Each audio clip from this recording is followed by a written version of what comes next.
ನಿವೇಶನ ಹಂಚಿಕೆ ಹಗರಣ ವಿಚಾರದಲ್ಲಿ ಸಿಎಂ ಸಿದ್ದರಾಮಯ್ಯನವರಿಗೆ ರಿಲೀಫ್ ಸಿಗುತ್ತಾ, ಕಳಂಕ ಮುಕ್ತರಾಗ್ತಾರಾ ಅನ್ನುವಂತಹ ಪ್ರಶ್ನೆ. ಕಾರಣ ಇವತ್ತು ಜನಪ್ರತಿನಿಧಿಗಳ ನ್ಯಾಯಾಲಯ ತೀರ್ಪನ್ನ ಕಾಯ್ದಿರಿಸಿದೆ.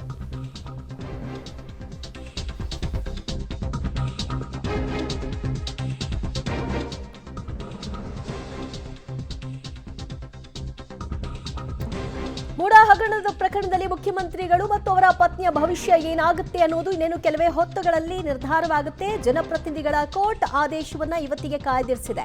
ಮೂಡಾ ಹಗರಣದಲ್ಲಿ ಸಿಎಂ ಸಿದ್ದರಾಮಯ್ಯ ಮತ್ತು ಅವರ ಪತ್ನಿ ವಿರುದ್ಧವಾಗಿ ದಾಖಲಾಗಿದ್ದಂತಹ ಪ್ರಕರಣ, ಅದರಲ್ಲಿ ಬಿ ರಿಪೋರ್ಟ್ ಅನ್ನ ಲೋಕಾಯುಕ್ತ ಕೊಟ್ಟಿತ್ತು. ಈ ಬಿ ರಿಪೋರ್ಟ್ ಅನ್ನ ಪ್ರಶ್ನಿಸಿ ಸ್ನೇಹಮಯಿ ಕೃಷ್ಣ ಅವರು ದೂರುದಾರರು ಅದನ್ನ ಅರ್ಜಿಯನ್ನ ಹಾಕೊಂಡಿದ್ರು. ವಾದ ಪ್ರತಿವಾದ ಎಲ್ಲವೂ ಕೂಡ ಆಗಿತ್ತು. ಇವತ್ತು ಬಿ ರಿಪೋರ್ಟ್ ಅನ್ನ ಕ್ಯಾನ್ಸಲ್ ಮಾಡಲಾಗತ್ತಾ, ಆ ಮೂಲಕವಾಗಿ ಈ ಒಂದು ಪ್ರಕರಣದ ಮುಂದುವರೆದ ತನಿಖೆಯನ್ನ ಸಿದ್ದರಾಮಯ್ಯನವರು ಎದುರಿಸಬೇಕಾಗತ್ತಾ, ಅಥವಾ ಬಿ ರಿಪೋರ್ಟ್ ಅನ್ನ ನ್ಯಾಯಾಲಯ ಸರಿ ಇದೆ ಅಂತ ಒಪ್ಪಿ ಅದನ್ನು ಎತ್ತಿ ಹಿಡಿಯುತ್ತಾ, ಇದರ ಆಧಾರದ ಮೇಲೆ ಮುಖ್ಯಮಂತ್ರಿಗಳ ಭವಿಷ್ಯ ಏನಾಗಿರಲಿದೆ ಈ ಪ್ರಕರಣದಲ್ಲಿ ಅನ್ನೋದು ಗೊತ್ತಾಗತ್ತೆ. ಇನ್ನೇನು ಕೆಲವೇ ಹೊತ್ತುಗಳಲ್ಲಿ ಜನಪ್ರತಿನಿಧಿಗಳ ನ್ಯಾಯಾಲಯ ಇವತ್ತು ತೀರ್ಪನ್ನ ಪ್ರಕಟ ಮಾಡುತ್ತೆ. ಈ ತೀರ್ಪಿನ ಆಧಾರದ ಮೇಲೆ ಮುಂದೇನು ಅನ್ನೋದು ಗೊತ್ತಾಗುತ್ತೆ. ಈ ಪ್ರಕರಣದಲ್ಲಿ ಒಟ್ಟು 70 ಸಾಕ್ಷ್ಯಗಳು ಇವೆ. ಆ 70 ಸಾಕ್ಷ್ಯಗಳಲ್ಲಿ ಮುಖ್ಯಮಂತ್ರಿಗಳು ಪ್ರಭಾವವನ್ನ ಬೀರಿದ್ದಾರೆ ಅಂತ ಯಾರೊಬ್ಬರ ಹೇಳಿಕೆಯೂ ಕೂಡ ಇಲ್ಲ, ಮತ್ತು ಸಾಕ್ಷ್ಯಾಧಾರಗಳ ಕೊರತೆ ಇದೆ.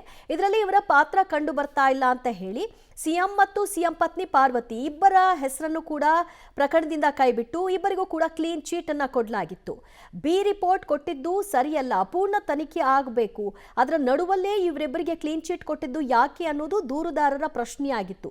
ಇದೇ ವಿಷಯವಾಗಿ ಕೋರ್ಟ್ಗೂ ಹೋಗಿದ್ರು, ವಾದವನ್ನು ಕೂಡ ಮಾಡಲಾಗಿತ್ತು, ಮತ್ತು ಸೂಕ್ತ ದಾಖಲಾತಿಗಳಿದೆ, ಅದೆಲ್ಲವನ್ನು ಕೂಡ ಲೋಕಾಯುಕ್ತ ಆಫೀಸರ್ಸ್ ಮರೆಮಾಚಿದ್ದಾರೆ. ಅವರನ್ನ ಉಳಿಸುವ ಸಲುವಾಗಿ ಇದು ನಡೆದಿದೆ ಅನ್ನುವಂತಹ ಗಂಭೀರ ಆರೋಪವನ್ನು ಮಾಡಿದ್ರು.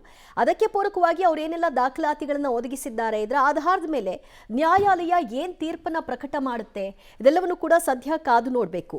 ಬಿ ರಿಪೋರ್ಟ್ ಆಕ್ಷೇಪವನ್ನ ಸಲ್ಲಿಕೆ ಆಗಿದಂತಹ ಅರ್ಜಿಗೆ ಸಂಬಂಧಪಟ್ಟ ಹಾಗೆ ಇವತ್ತಿಗೆ ಇಷ್ಟು ದಿನಗಳ ವಾದ ಪ್ರತಿವಾದವನ್ನ ಆಲಿಸಿದಂತಹ ಜನಪ್ರತಿನಿಧಿಗಳ ನ್ಯಾಯಾಲಯ ಆದೇಶವನ್ನ ಇವತ್ತಿಗೆ ಕಾಯ್ದಿರಿಸಿದೆ. ಆದೇಶದಲ್ಲಿ ಮುಖ್ಯಮಂತ್ರಿಗಳು ಕಳಂಕ ಮುಕ್ತರಾಗ್ತಾರಾ? ಲೋಕಾಯುಕ್ತ ಕೊಟ್ಟಂತಹ ರಿಪೋರ್ಟ್ನಲ್ಲಿ ಕಳಂಕ ಮುಕ್ತರಾಗಿದ್ದಾರೆ, ಆದರೆ ಅದನ್ನ ಎತ್ತಿ ಹಿಡಿಯುತ್ತಾ ನ್ಯಾಯಾಲಯ, ಅಥವಾ ಮತ್ತೆ ವಿಚಾರಣೆಯನ್ನು ಅನುಭವಿಸಬೇಕಾಗತ್ತೆ?